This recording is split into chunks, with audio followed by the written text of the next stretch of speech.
O colecție de fotografii inedite cu Regina Maria a României a ajuns la Petroșani și va putea fi văzută la Muzeul Mineritului. Fotografiile pe care le-a adus au fost recuperate în mare parte din Statele Unite ale Americii, iar printre ele se numără o fotografie cu Ileana, ultima fiică a reginei, care a fost desemnată la acea vreme cel mai frumos copil al Europei. Fotografia de pe coperta broșurii a fost găsită în Washington, în arhivele de stat americane.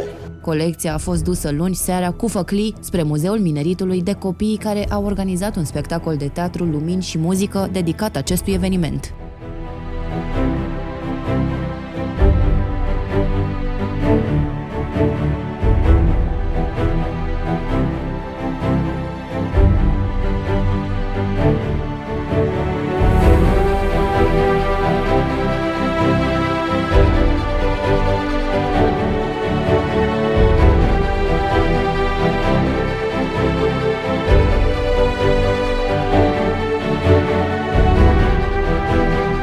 O expoziție de fotografie dedicată Reginei Maria a României a fost inaugurată de principesa Sofia alături de ambasadorul britanic. E minunată expoziția asta.